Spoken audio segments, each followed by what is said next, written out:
Okay.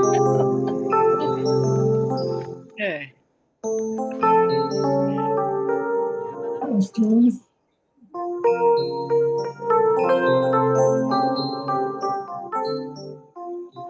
like somebody's getting the music set up.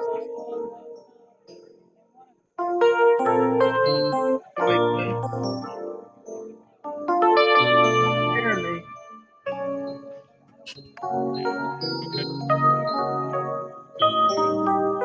Maybe I need to turn the volume down. That's kind of loud in my earphones.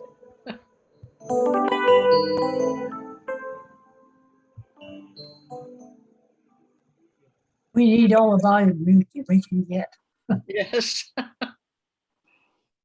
Good morning. Welcome to worship with us at Parkway United Church of Christ.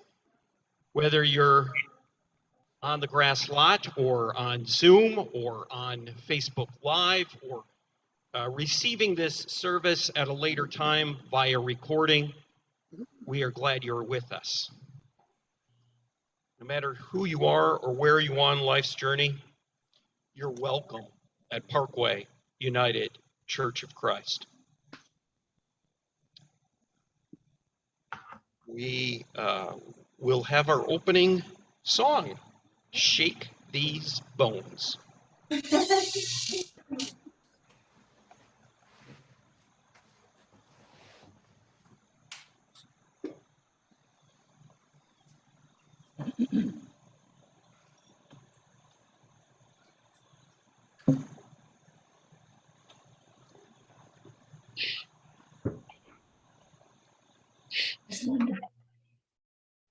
Good morning. I first heard this song about 45 years ago, and it occurred to me the first time I heard it that I would love someday to be able to offer this to others in a worship. As Craig just shared, you are welcome here, and in the course of his ministry here, this characteristic of Parkway has remained abundantly clear. As last week we heard about his 30 years of ministry, to me this song is the voices of those who are welcomed here. Those who may view spirituality through the lens of the earth, through the lens of an internal spirit, those who are damaged, those who are loving, those who have been apart. To me, these are those voices saying, thank you for your welcome.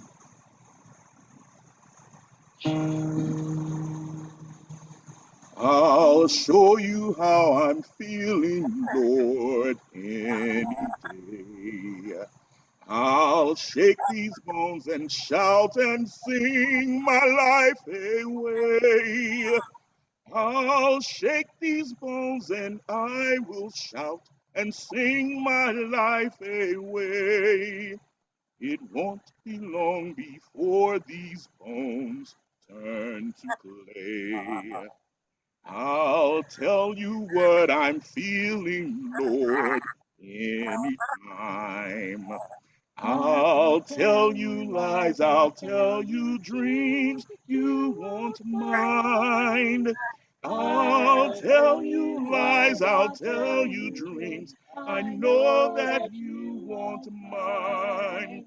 There's something there that's out of reach I will find.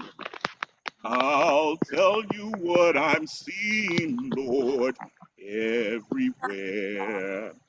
It may be only a small part of what is there. It may be only a small part of what is really there. But I'll stumble like the blind man, Lord, without fear. I'll tell you what I'm hearing, Lord, all the time. I'm hearing songs and melodies in my mind. I'm hearing songs and melodies, but when they're out of mind, will hear the sweetest piece of all left behind. I'll show you how I'm living, Lord, every day. I may not fall down on my knees and start to pray. I may not fall down on my knees and worship you or pray, but there's reverence in my laughter, Lord, anyway. I'll show you who I'm loving, Lord, in the night. And when the door is open, Lord, and filled with light, and when the door is open, Lord, and filled with the morning light, we'll hear a child that calls for us out of sight. I'll show you who I'm loving, Lord, in the day. And to my fellow people, Lord, these words I'll say. And to my fellow people, Lord, these loving words I'll say. And I'll shake these bones and shout and sing my life away.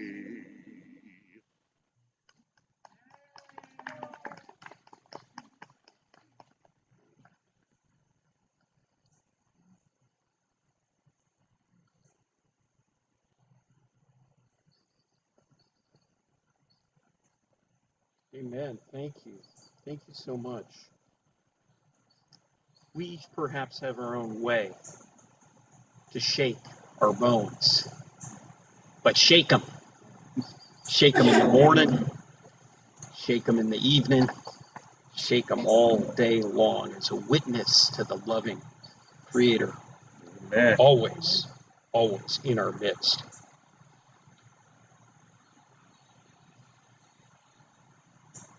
I'm going to move to our celebrations and prayer concerns. So at this time, if you are on Zoom with us, we encourage you to add into the chat what celebration, what prayer you have on this day.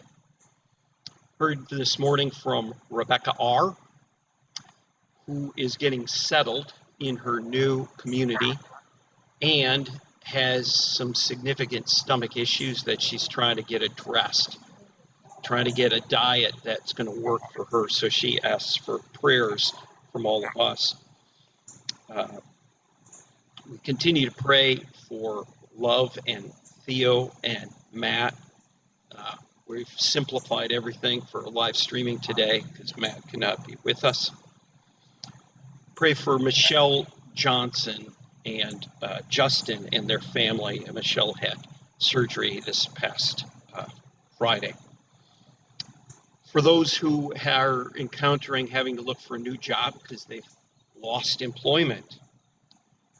For Francie D., whose brother passed away this past week. For a Dash player, Lisa was just saying she was at the game last night. Somebody was injured pretty badly. For the people of Haiti and the Gulf Coast and the West Coast, those recovering from flooding, those anxious about new storms. I'm going to check the Zoom, and you can share, those of you who are here, what celebration or prayer concern you have. The people who are under the bridge, the Haitian people who are under the bridge, waiting to be exported or to be dealt with. For the Haitians under the bridge waiting to be dealt with.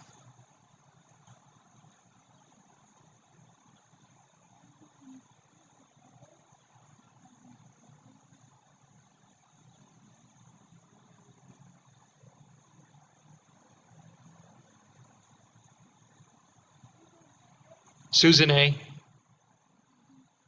and her cousin Shirley. Okay, thank you so much. Yeah. For Billy H., a friend who's suffering was For Billy H., somebody who's suffering, a friend. They do it differently than the way we do. Let me check the Zoom. You know, Protestant. So right now they're doing prayers and concerns. Beth Jackson asks for prayers for her sister and everybody else on the West Coast. Michelle J. appreciates all of the prayers. From Diane, my friend Kathy. Are there others?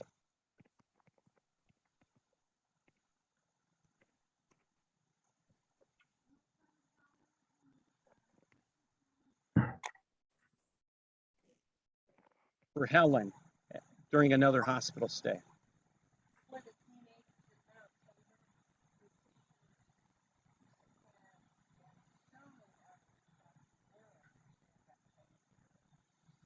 For the Mount Tabor community, the Parkland High School community, for all the students, staff, and parents and family members dealing with violence and anxiety these days. For the women of Texas who are dealing with oppressive laws. For the women of Texas, yes. We've got Tony, my mom's continued healing, and her caregivers from Larry S., the Parton family. All right. Thank you so much.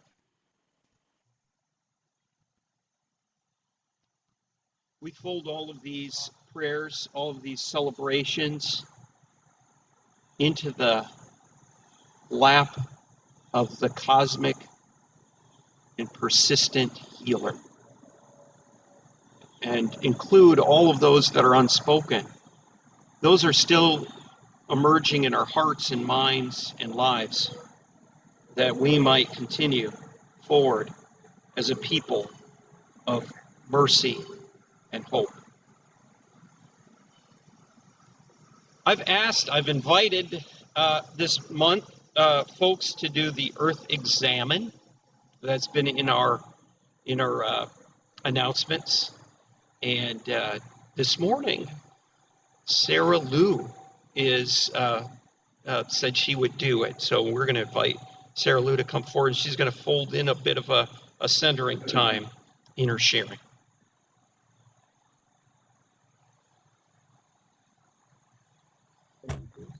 Yes.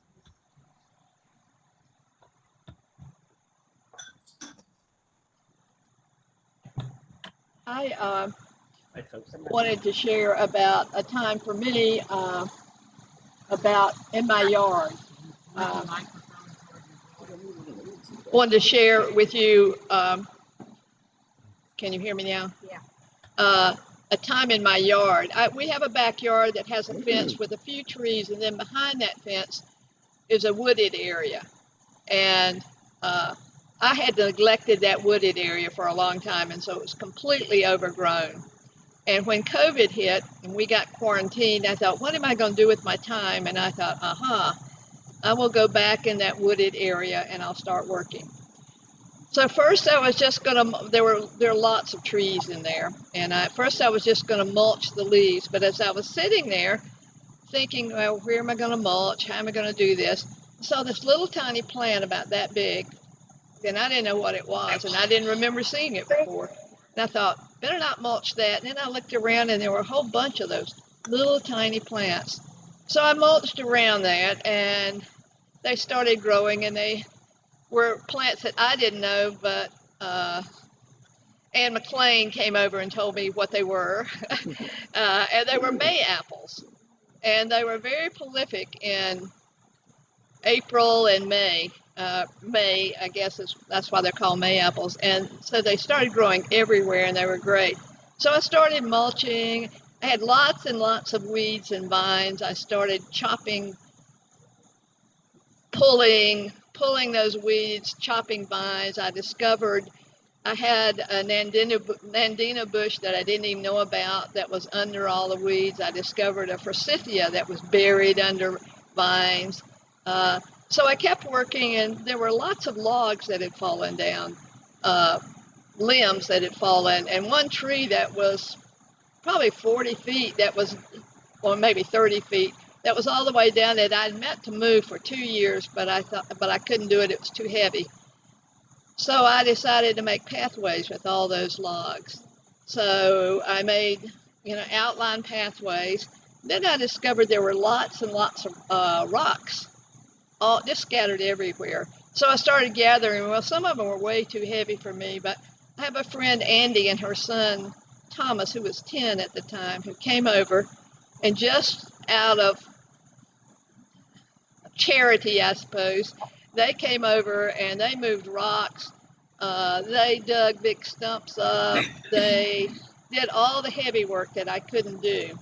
And so then I started planting plants. And I had originally received maybe 3 hostas from my daughter-in-law and from her yard. And so they had grown. I had divided them, and I had divided them up. And I already had probably 10 out of that 3. And I started dividing again, and I put a bunch of them out in the back. And everything just kept growing from that. I would do one area, and I thought, that's all I'm going to do. And then I'd say, well, maybe I'll get this area. Well, maybe I'll do this area. So I just kept working, and it was quite a meditation for me. I found it was very quiet. There were lots of birds. There were squirrels. Other than that, it was quiet. I never saw anybody the whole time, because behind me is a greenway and then a woods, and so nobody's behind me. And I loaded all the vines and things and put them at the edge of the woods, and they've all gone back to the earth now. And I did some leaves that were back there, and I just kept expanding and doing that. And eventually we made a little meditation area where we have Buddha and St. Francis. And we had bought a bench to put in there, and it was really heavy, and we lived down a steep driveway, and also people have to want to come to our house. And so there was this big box there for 10 days, I guess, because we hadn't moved it in, and it was too heavy to do it until we really wanted to work on it. And I have a neighbor who every day goes around the whole neighborhood of several miles and takes everybody's paper and brings them down to your door. Well, Ken was doing that. He saw that, and after about a week, he came up to the door and he said, I've seen that, and I know it's a bench, and Chuck and I will be glad to put that together for you. And I said, great. So they got it, they took it to the back, they put it together, and we had our bench. So it was so we have lots of rock gardens. I planted more hostas, more different flowers. Again, good old Anne McLean gave me some cuttings and some things to do. So the whole work became a meditation. And when I would go out, I would just, every day, it would just calm me down, and I would think about the meditations. And so I'd go in and write a meditation from that experience, many days. I'm going to share a meditation, but unfortunately, the meditations I wrote are on my laptop, which is in the shop, and I can't get the meditation but I've decided that I would write well, and it is similar to some of the things that I have written. So I want to say that EJ and I, when we did this examine meditation out there, and we decided that it's a really healthy area, because we put back, we didn't do we've never even watered back there, because it just takes care of itself. And I do want to say that this spring was so exciting, because going out and seeing all the plants come up, the ferns we planted last year, the hostas, the different plants, and so, of course, the May apples came back. as usual with many of them. So it's been a real pleasure to be back there, and it's a very quiet, and sometimes I go back and read, and sometimes we just sit back there, or every day I have to go back and look and see if there's anything else there. And the work was a lot easier this year after doing all that last year. Still can do some more, but so I'm going to do this. This is a meditation on weeds. So if you'll get comfortable, put your feet solid on the floor, if you will. Feel your back supported. And if you're comfortable, you can close your eyes. But if you're not comfortable with that, you can look at a tree or a leaf and focus on that. So just allow yourself to feel supported by the earth beneath you. And know that you are between earth and heaven, and the whole expanse of the universe is right here with you. Focus on your breath. Just allow, don't force, just allow the air to go in and out. Inhaling and exhaling. Breathing in relaxation, breathing out tension.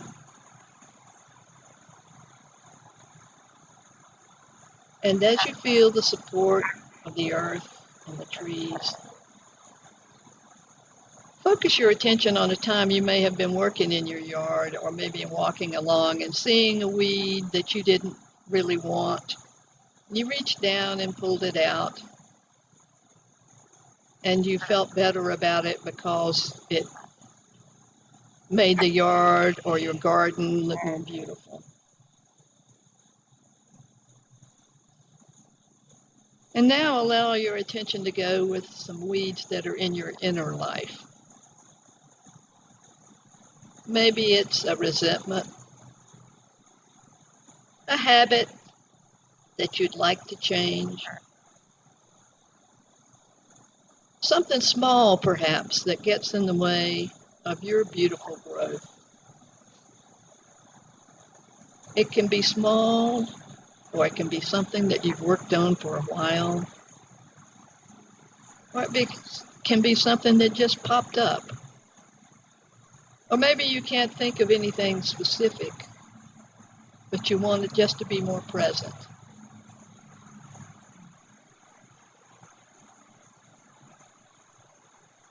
So as you think about that, think about it as a weed. And gently tug it, pull it up. Maybe the roots are too strong and it won't come up.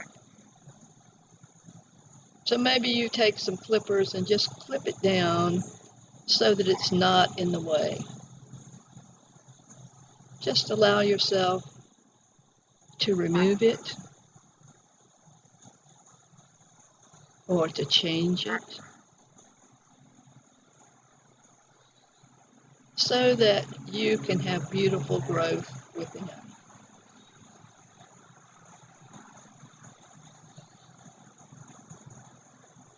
Remember that weeds grow back. It's not a one-time thing, it's a process.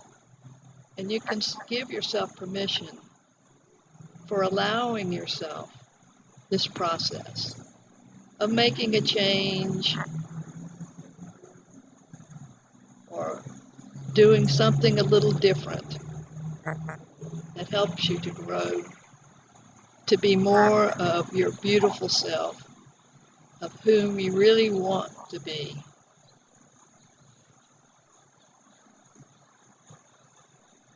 And feel gratitude for all the gifts the earth has given you.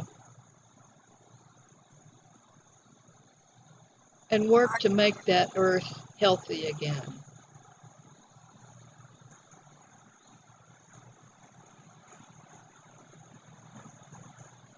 Now focus on your breath again. Take a deep breath. Exhale. Feel grounded. And as you're ready, you can open your eyes.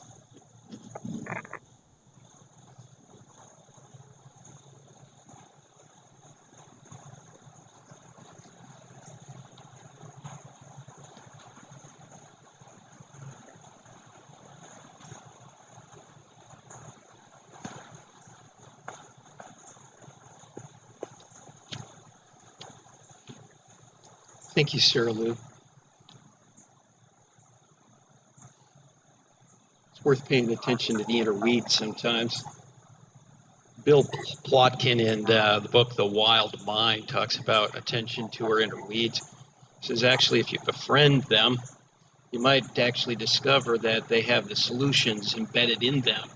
You might have to brew their leaves in a tea or create a tincture from their roots. I invite you to join me in the prayer Jesus taught. Our Father, Mother, who art in heaven, hallowed be thy name. Thy kingdom come, thy will be done, on earth as it is in heaven. Give us this day our daily bread, and forgive us our sin, as we forgive those who sin against us.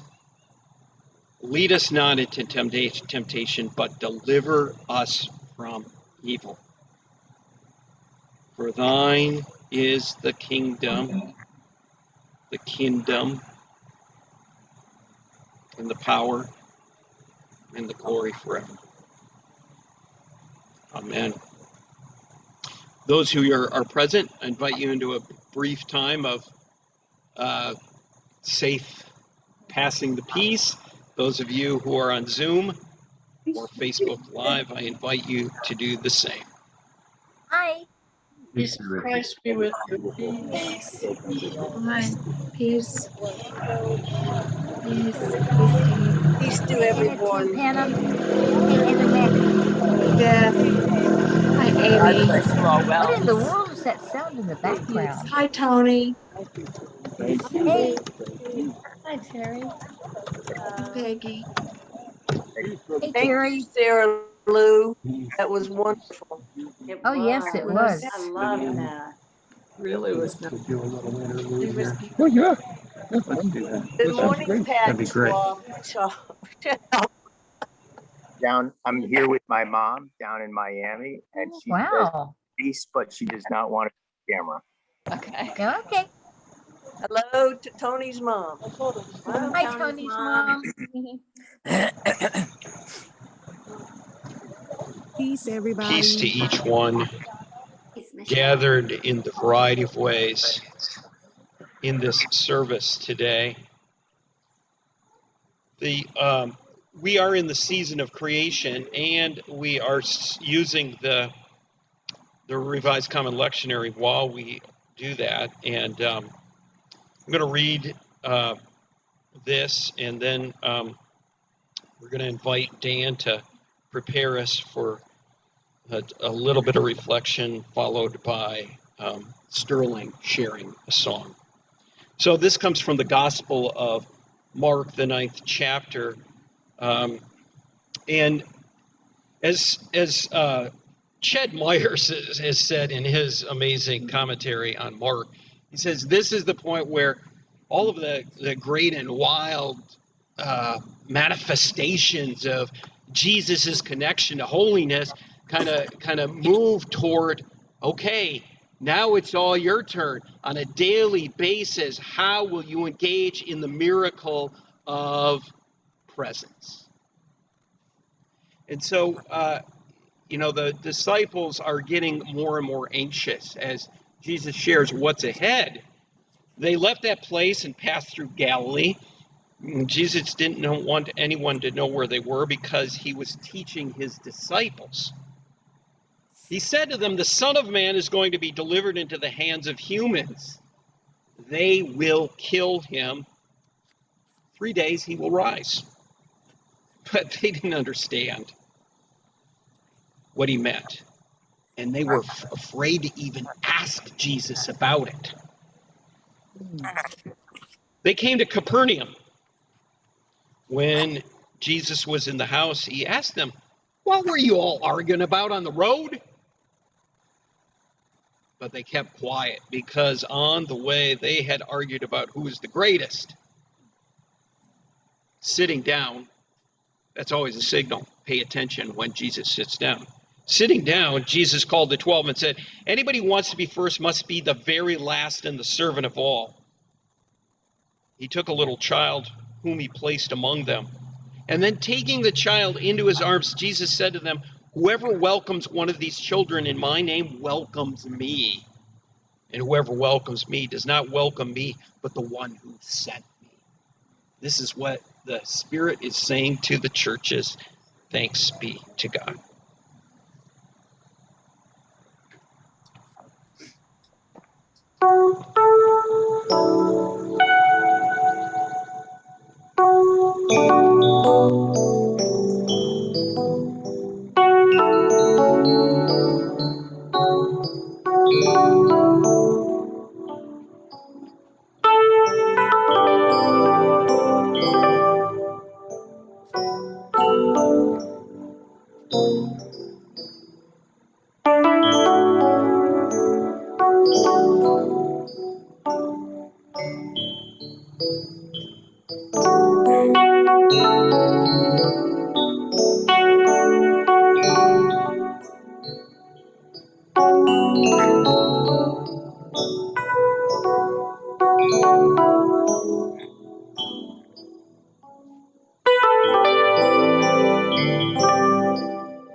Amen. Amen. Thanks be to God. Well, we've watched the church over the last decade become more and more vulnerable, haven't we? In many ways. Fewer participants, fewer resources, less cultural influence. We may not have been intentional about that vulnerability, but it's with us. Yet there may be some gifts with it. It's meant a greater degree of appreciation for relationships with those of other faith traditions and no faith tradition. It's meant accountability for abuse and misconduct of leaders. It's meant honoring the experience and the leadership and the vision of women. It's meant the church of people of European descent have been having to reckon with the ways we've participated in and actually theologically undergirded white supremacy and U.S. imperialism. In short, it's given us a chance actually to be the church of Jesus Christ on a justice path. We have a long way to go, but it has given us a chance. And there's one vulnerability that the church has been dealing with in particular that I'd like to talk a little bit about today. That's what many call the aging congregation.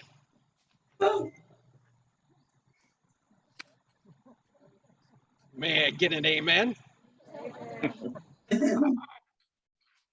Even to this day, there are so many church specialists, so-called church specialists, who talk about new baptisms and youth programs and nurseries as the key to church thriving. That could be.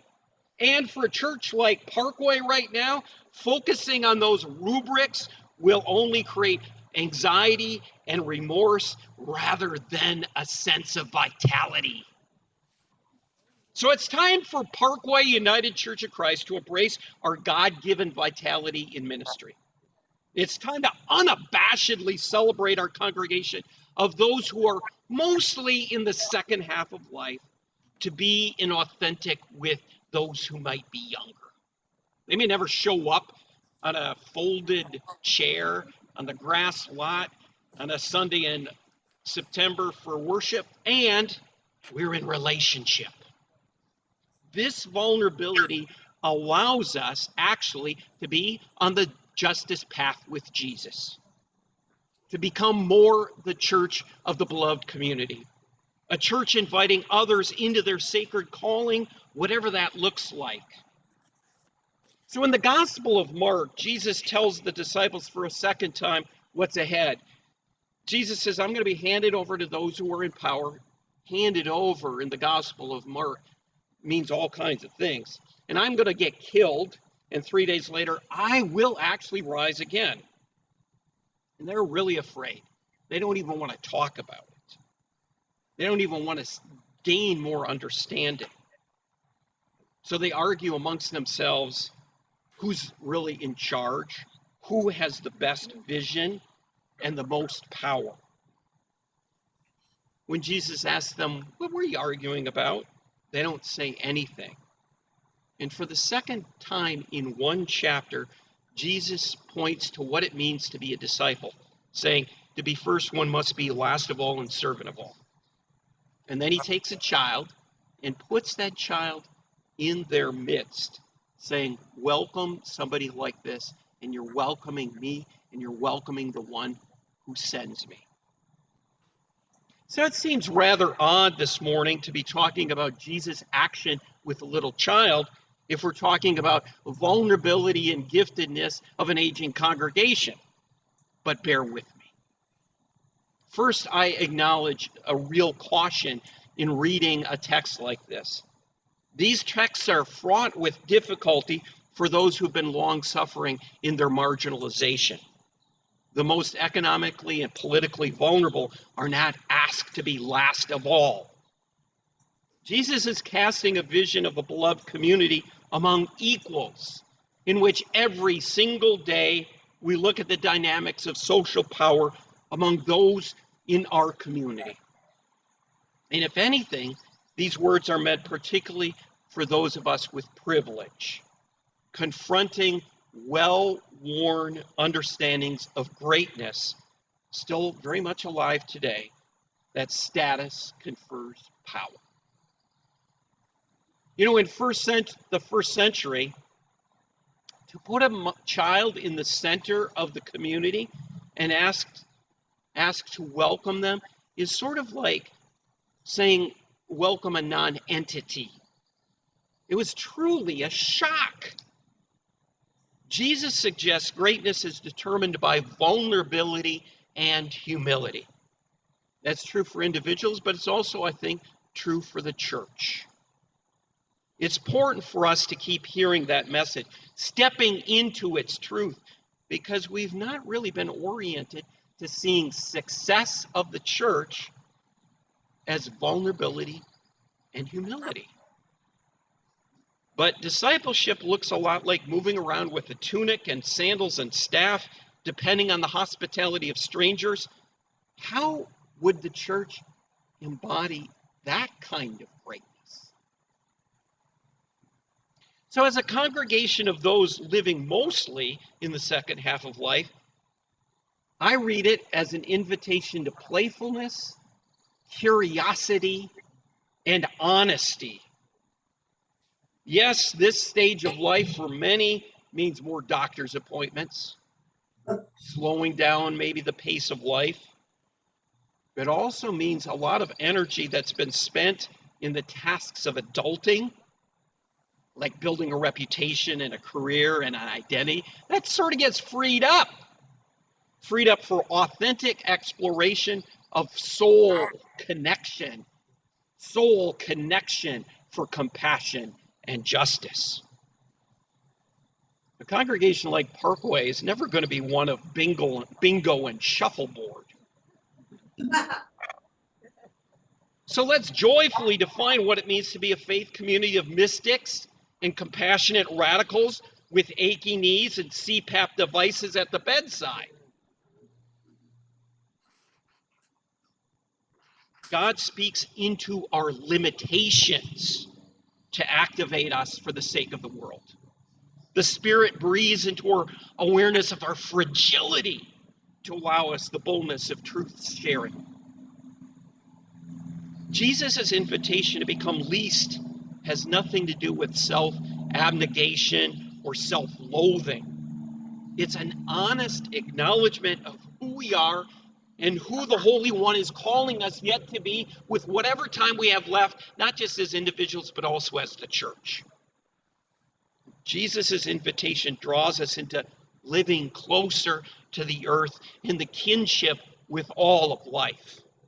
Jesus' invitation, and I keep trying to pay attention to this, is not to fill our days with programmatic busyness, trying to keep attracting this one and that one, but courageous community spaces to deal with the child still within us. The trauma, given a place to meet spiritual healing. Our own ACEs, adverse childhood experiences, transform into compassion with others. Because in the midst of our adulting, we may not have had a lot of breathing room to fully digest and transform some of that stuff. Jesus' invitation means our awareness of dependence on others in new ways might just turn us to awe sometimes. To learn from young mentors, to let them lead us, to crawl around at the knees of oaks and look up at the heady, grown-up mystery of forest crowns, to engage in new adventures which soften us in wonder. So imagine now, companions in worship, just imagine the enfleshed mystery of God folding your still active child in compassionate arms. Feel the arm hairs of sacred delight brush against your cheeks. Settle into the steady heartbeat of holiness, pressing against your fears of the future. Rest back on the torso, the firm torso of cosmic consistency in the midst of your despair for the world. Every hour of your life, divine presence is still putting that part of you that squirms and asks all these questions and giggles in the center of their lap. Not just for care, as important as that is, but also for capacity, for compassion in community with all of life. So often we're the lot with less to lose. You're the ones who filled the hearing halls, the volunteer positions, the soft infrastructure of community care. It's worth connecting all that you do in those capacities with meaning of faith. So in the last couple of weeks, climate activist Bill McKibben, he became well known in accompanying college-age activists around the climate justice movement. He now calls for a third act, a movement called the Third Act, for people 60 and over, putting their expertise and their energy and their capital and their influence on the line in this crisis moment of ours to address climate and racial inequity and voter suppression. McKibben says, you are the ones well-versed in the mundane, important tasks of the world like coordination and development and administration. People in power may not just brush you aside, even if you have a walker. You vote, you invest your resources. Potawatomi leader and Third Act activist Robin Wall Kimmerer said last week, becoming an elder is both a precious gift and a serious responsibility. Responsibility for sharing knowledge and for safeguarding the future of life. It's a time for stepping into your own power. So Parkway, please do not estimate your power in our vulnerability as church. It's for us to get very particular in hearing the Spirit's compelling, exactly because There are all kinds of things that conventional attention says we're not. And that actually might lead us to being faithful, compassionate, justice seekers in the way of Jesus. Amen. I invite Sterling's musical response.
By the path that goes, but one step I may see, but my eyes hold and I know what it has me. Come on, Garris.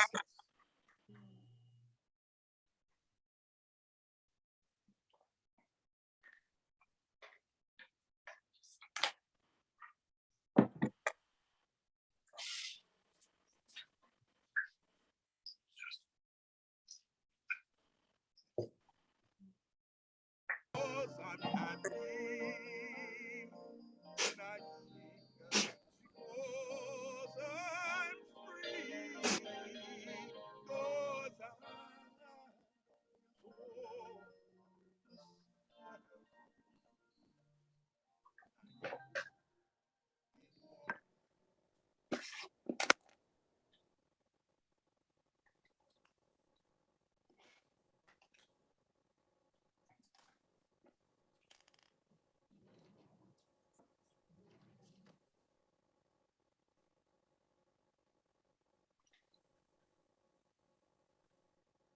Tonight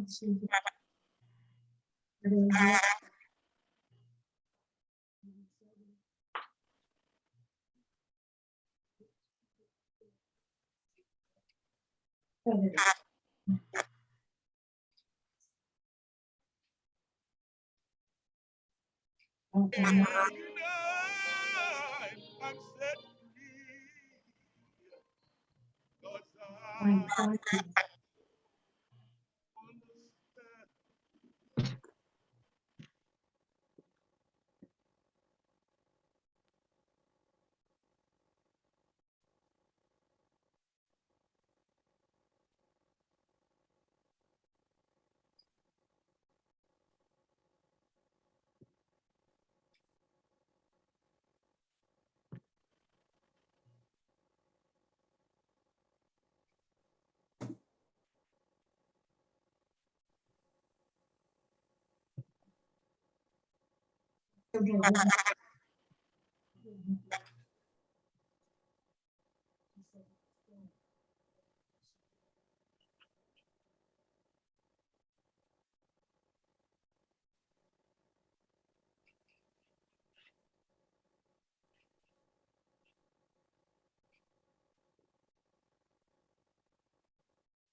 Pat, please mute.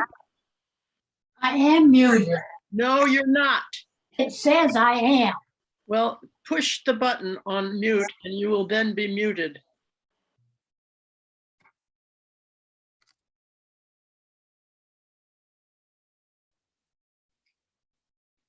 Okay, I'm muted. Thank you. It says I'm muted. Well, no, if it says mute, push it. I did, but nothing happens. I don't know what the problem is, but organizations, interfaith, and nonprofit to be engaged in you building did it. a better community of healing, mercy.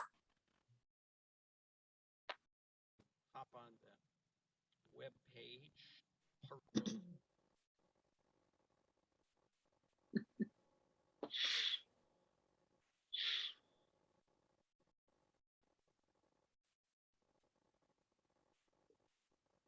Oh, well. In Salem, North Carolina. A couple of announcements before we bring this service to a close. Prayers with those of you who will be participating at Dogmore at Miller Park this afternoon. We're grateful for the leadership of Andrea M. in that effort. This evening, 6:30, we will celebrate this liminal space between summer and autumn, approaching the autumnal equinox this week. And we're going to be gathered in the lower parking lot over here where we're trying to plant some new things around the stump, the tree that had to be taken down. Bring your chair, bring your lawn chair if you can. It'll be a brief service, a ritual with planting of some bulbs. This week, anybody on the Parkway mailing list is going to receive a mailing from our stewardship team. And it has kind of celebrations of ministry of the past year and some thoughts about ministry for 2022. But the most significant thing to pay attention to in there is there's going to be a commitment card. And that commitment card is going to look a little different than previous years. We're going to ask you 4 things, and you can turn that in the self-addressed stamped envelope or respond by email. That's what connects you to Parkway. Some things that help you feel connected in relationship. Secondly, this is for everybody. Do you recommit to participation in the life of our church, whether you consider yourself an official member or not, whether you live in Winston-Salem or not, do you feel you want to be a part of it? Thirdly, would you make a commitment, a giving commitment for the year ahead? And what might that be? And then lastly, what are ways that you want to offer leadership or a participation with us in the year ahead? And get back to us by our celebration of recommitment Sunday on November 14th. Next Sunday, we're going to be just on virtual worship, because after service, we're going to have an opportunity to discuss the proposed revisions to the Parkway UCC bylaws. So that's next Sunday, right after worship. We'll have that town hall meeting, and you can ask your questions or express your perspective. We're continuing to explore a couple of ministries in the community. One is, if you have a heart for being in relationship with a Afghan family who's coming into the Triad, into Winston-Salem in particular, let me know. If we have enough people, we will set up a meeting with the staff of World Relief to figure out what that might look like. And then we're still receiving, we've extended the deadline to enroll in the Forsyth Fall Community Supported Agricultural Shares. We've now have 12 households, 12 shares spoken for at Parkway. And if you still would like to join that effort, this is to support farmers, local farmers of African descent. We're looking for, we now have 5 people who have signed up. We're looking for a couple more to represent Parkway at an orientation to what is broad-based, multiracial community organizing look like in our community for some of the big issues that we keep working on. And that's going to be on Zoom, noon on October 21st. Let me know, and we'll make sure that you get the Zoom link. It'll be an hour-and-a-half orientation. Craig Plummer is working towards the middle of October of the American Heart Association walk. So he's interested in pledges for that walk. He's got his t-shirt on here in Grass Lot today. Talk to Craig.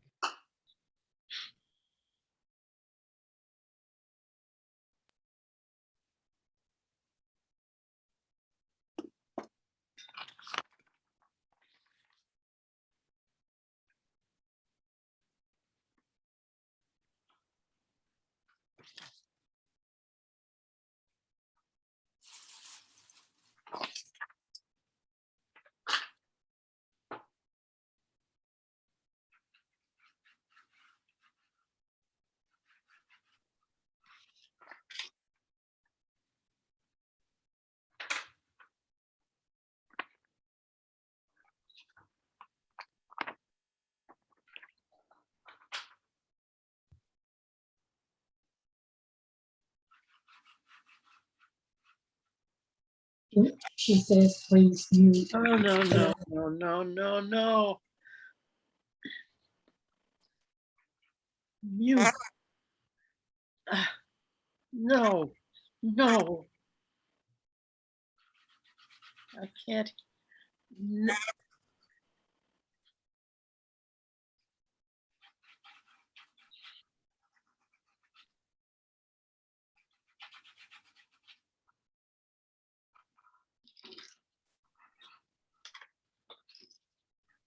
Patricia and Judy, please mute. Can't. I can't hear anything. We can't either. I've pressed it twice.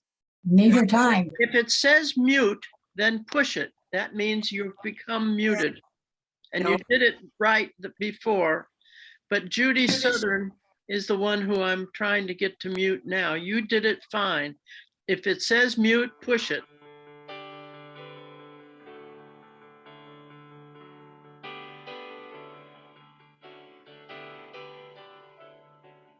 If it says mute, push that button.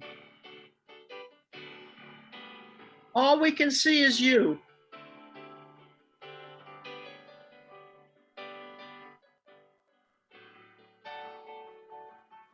If the button says mute, push it. I did. Oh, it doesn't work then. I don't know what's wrong. I think Patricia's fine. I think Ann, now you have to mute too. Yes.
Facebook Live first.